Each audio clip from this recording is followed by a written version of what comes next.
Parmi tous les films qui proposent une réécriture du mythe de Prométhée, on pense notamment au Frankenstein de Kenneth Branagh, Blade Runner de Ridley Scott voire Bienvenue à Gattaca de Andrew Niccol, Limitless, adapté du roman de science-fiction The Dark Fields de Alan Glynn, a sans aucun doute une place légitime dans cette catégorie. Sauf que Prométhée est ici un écrivain paumé en manque d'inspiration et l'apport de la connaissance est symbolisé, non pas par le feu, mais par une pilule.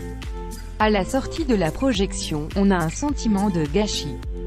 Car l'histoire est pourtant passionnante, il est question d'ascension sociale, de rapport de force et surtout de ce concept de transhumanisme, cette capacité d'établir l'homme dans une autre idée, celle de l'infini.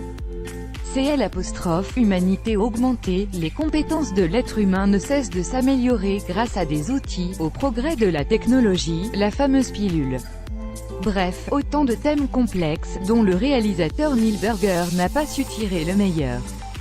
Malgré une mise en scène qui s'accorde bien avec l'esprit du film et un véritable souci d'esthétique, les séquences où le héros est sous l'impulsion de la drogue sont éclairées différemment et les mouvements de la caméra deviennent plus fluides, la proposition dramatique du film n'est pas mise en valeur. Le spectateur se perd dans les sous-intrigues parallèles, comme l'aventure romantique du protagoniste avec son ex ou encore ses petites altercations avec un gang russe. Au lieu de respecter le ton du livre, Neil Burger mixe les genres et c'est ce qui fait du mal à Limitless.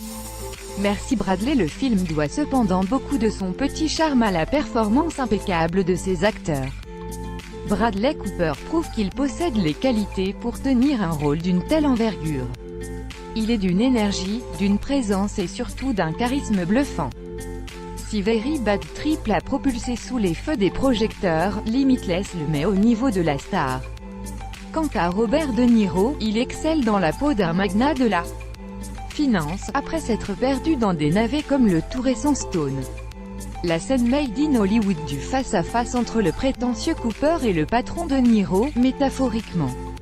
La confrontation entre père et fille, reste de loin le meilleur moment d'un film malheureusement bien mineur.